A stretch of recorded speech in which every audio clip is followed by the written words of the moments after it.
أهلا بيكم يا أصدقائي في السلسلة الجديدة كوارث شطرنجية. هيا نعترف، كل واحد يحب أن يرى لاعب عظيم يرتكب خطأ شديد، ربما نسميه حظ عاسر، وهذه السلسلة وضعتها للأصدقاء لكي يحسوا بالراحة بعد خسارة أحد أدوارهم بطريقة مخزية. إن هذه الأخطاء الفادحة تجعل اللاعب يخسر كل شيء، بل ربما يقسم أنه لن يلعب الشطرنج بعد ذلك.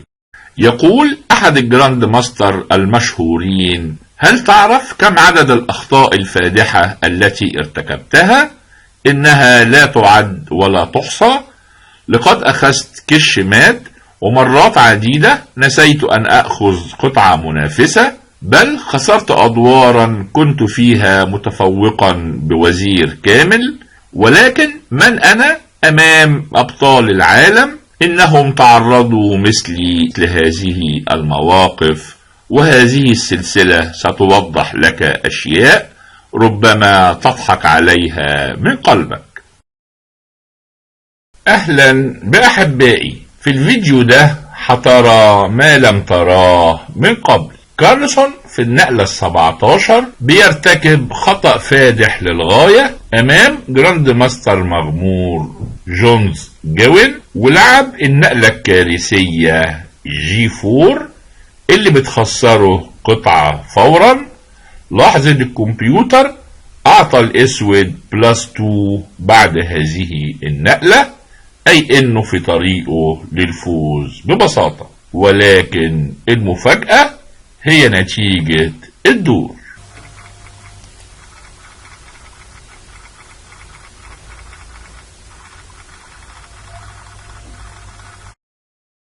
ودلوقتي تعال نشوف كارلسون وشوف خيبة امله بعد ما لعب النقلة G4 امام البريطاني جونز اللي صعد من التصفيات.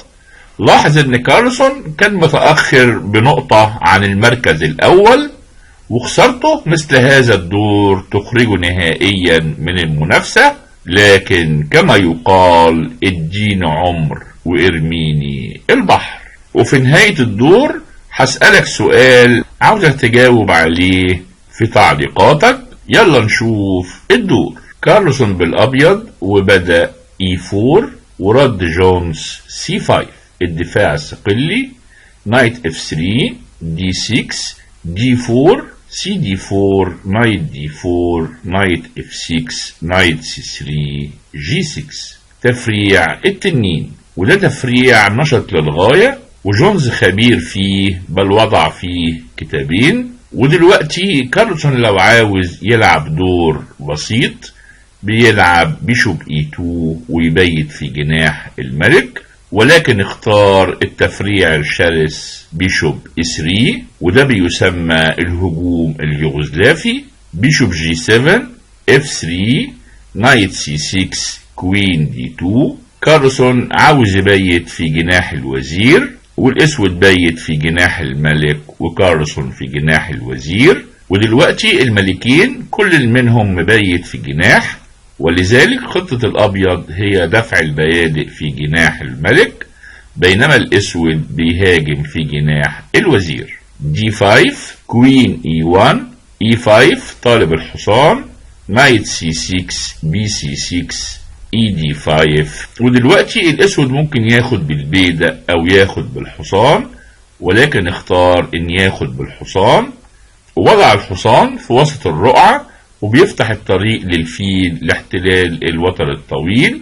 ولكن العيب انه بيترك بيدق سي معزول. بيشوب C4 طالب الحصان ب3 قطع، والاسود بيحميه. كينج B1 روك E8. ودلوقتي المفروض ان كارلسون يبدأ في هجومه H5، ولكن لعب نايت E4، ومكتوب ان اخد 20 دقيقة قبل ما يلعب الحصان. F5 طالب الحصان نايت G5 بيهدد ياخد الفيل، والفيل تراجع والحصان اصبح مربوط على الملك. وهنا كارلسون من المفروض ان يلعب H4 لكن لعب نقلة كارثية G4.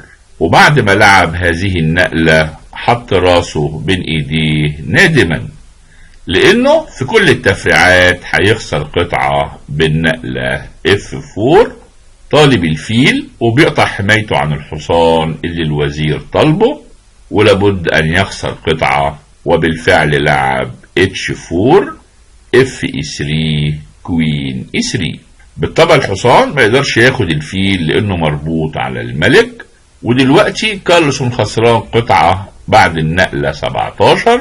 واتجمع اللاعبين حول الرقعة عشان يروا كارلسون وهو بيخسر، وجونز كمل H6 طالب الحصان. وهنا كارلسون بدأ في التألق ولعب كوين C5. بيترك الحصان، لكن الاسود لا يستطيع اخذه وإلا كوين C6، والحصان أصبح غير محمي كافيا وطالب الرخ. وبعد مثلا بيشوب E6 بيحمي الحصان والوزير بيحمي الرخ. الأبيض هيكمل بيشوب D5 بيشوب D5، وهنا هيلعب روك D5 طالب الوزير، وكذلك طالب بيدا G6، والنقلة الوحيدة هي كوين B6 طالب الوزير وبيحمي من خلاله بيدا الB6. لكن بعد كوين C4 الوزير والملك على نفس الوتر، والابيض بيهدد بروك D6 بتشيك ويفوز بالوزير، والاسود ليس امامه غير الكوين E6. وهنا الابيض هيلعب ببساطة HG5، والقطعة اصبحت امام 3 بيادق، والابيض مسيطر على الدور، خاصة بعد ما فتح العمود امام الرخ على الملك، والابيض افضل كثيرا. ولذلك اخذ الحصان خطأ فادح، وجونز كمل بيشوب B7 بيحمي البيدق، وكارلسون كمل في تألقه بنايت E4 طالب نايت D6 طالب الرخ وطالب الفيل الغير محمي. ولذلك جونز كمل روك E6 بيحمي المربع، وهنا كارلسون كمل في تألقه ب H5 وبيحاول يفتح العمود امام الرخ. كوين B6 طالب تكسير الوزيرين والاستمتاع بالقطعة الزائدة، ولكن كارلسون لم يمهله وكمل بالنقلة القوية G5. ودلوقتي الاسود لو اخد الوزير، الابيض هياخد بالحصان طالب الرخ وطالب الفيل، والنقلة الوحيدة هي روك E7، وهنا هيكمل نايت B7 روك B7، وهنا هتيجي النقلة المتألقة روك D5. الابيض فاز بقطعة، والاسود لو اخد هياخد بالفيل بتشكل الملك وطالب الرخ. وبعد مثلا كينج H7 هياخد الرخ طالب الرخ الاخرى روك D8 بيشوب E4، وبيدا G3 هيسقط ايضا والابيض هيفوز. اذا الاسود لا يستطيع تكسير الوزيرين، وبالفعل لعب HG5، وكارلسون كمل كوين E3. ودلوقتي الحصان طالب البيدق وبالتالي هيطلب الرخ، وكارلسون بيكسب ارضية نقلة بعد نقلة، والاسود حاول يقوم بهجوم مضاد بروك B8 بيزوج الرخ والوزير على العمود امام الملك، وكارلسون ما اخدش البيدق انما لعب نقلة قوية B3. تم تثبيت الفيل على المربع، وخاصة ان الاسود ليس لديه بيدق الدي اللي ممكن يطرد الفيل، وكذلك ليس لديه بيدق الاف اللي ممكن يطرد الحصان، ولذلك الحصان والفيل اصبحوا قوة لا يستهان بها ابدا. والمشكلة الكبيرة اللي بيعاني منها الاسود هو ان الفيل اصبح مدفون وراء البيدق، والملك ما زال على نفس الوتر امام الفيل، والابيض حاليا بيهدد باخذ البيدق وغزو معسكر الاسود. ولذلك جونز كمل كوين D8 بيحمي البيدق، لكن بيترك بيدق A7، وكارلسون اخده، والاسود موقفه بقى صعب للغاية. الرخ لا يستطيع التحرك وإلا هيخسر الفيل، والوزير لا يستطيع الابتعاد عن الصف الأخير وإلا هيخسر الرخ. وفي نفس الوقت الوزير لا يستطيع ترك حماية بيدق الجي 5. إذا الوزير أصبح مثقل بالأعباء، وكمل جي اتش 5 روك اتش 5. الرخ دخلت للعب وطالبة بيدق الجي 5، والاسود مضطر للعب روك جي 6 لحماية البيدق. لاحظ انه ترك الحصان مربوط على الملك، ولكن كارلسون لعب روك جي 5 روك جي 5 نايت جي 5. الوزير لا يستطيع اخذ الحصان والا هيترك الرخ بكش ووراها هيخسر الفيل. على اي حال الابيض بيهدد بنايت اي 6 بشوكة للوزير والفيل، والنقلة الوحيدة هي كوين سي 8. بيصوب على الحصان وبيحرر الرخ للعب روك اي 8 وطرد الوزير، ولكن كارلسون هيلعب روك جي 1 وبيربط الفيل وطالب ياخده بمساعدة الحصان. ولذلك الاسود في وضع صعب ولعب كوين سي 8 بيحمي الفيل وبيحرر الرخ للذهاب للمربع A8 وطرد الوزير. وكارلسون لعب ببساطة روك جي 1، والرخ بطريقة غير مباشرة بيربط الفيل وبيهدد بنايت E6 ويفوز بالفيل، على أساس إن الوزير ما يقدرش ياخد الحصان لأنه مرتبط بحماية الرخ. ولذلك لعب روك A8 طالب الوزير، والوزير ذهب للمربع B5. بالطبع الحصان لا يستطيع أخذ الوزير لأنه مربوط على الملك، وجونز كمل في مطاردته بروك A6 طالب الوزير على أساس إن الفيل لا يستطيع أخذ الرخ وإلا يحرر الحصان من الربط وياخد الوزير. ولعب كوين C5 طالب يلعب كوين E7 ويهدد الملك مع الحصان، والاسود منعه بكوين D7. وهنا كارلسون بدأ في التألق مرة أخرى بالنقلة الرائعة نايت E4. طالب يلعب النايت F6 معتمدا على ان الفيل لا يستطيع الأخذ لأنه مربوط بالرخ، والحصان أيضا لا يستطيع الأخذ لأنه مربوط بالفيل، ولذلك دي شوكة ملكية والأبيض هيفوز. ولذلك الأسود اتحرك بالملك وتم تحرير الفيل والحصان من الربط، لكن كارلسون مستمر في التألق بكوين F2.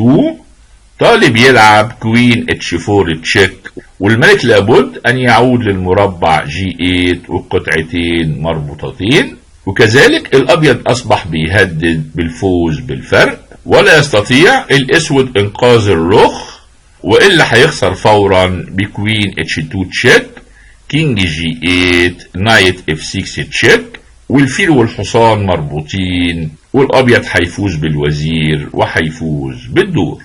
إذا الأسود لا يستطيع إنقاذ الرخ وكمل كوين E7 بيمنع الكوين H4 تشيك. وهنا كارلسون بدأ يجني الثمرات ببيشوب A6 بيشوب A6 كوين H2 تشيك كينج G8، وهنا لعب النقلة القنبلة كوين H6.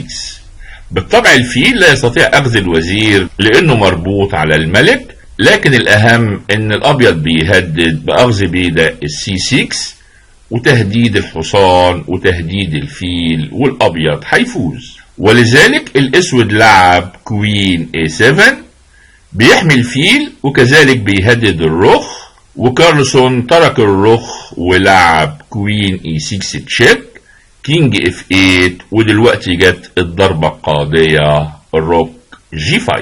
طالب يلعب روك F5 تشيك، ولا يوجد للأسود دفاع كافي عن المات، ولذلك لعب نايت E3 بيمنع الرخ من الذهاب للمربع F8 المميت، لكن كارلسون كمل كوين D6 تشيك كينج F7، وهنا جاءت قنبلة أخرى نايت C5.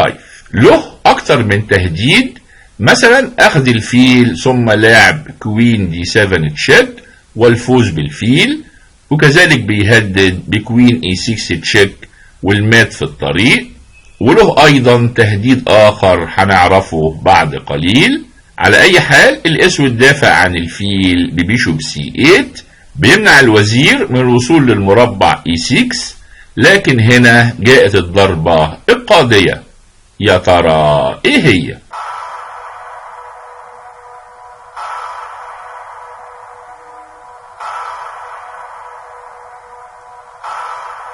كارلسون لعب روك G7 تشيك.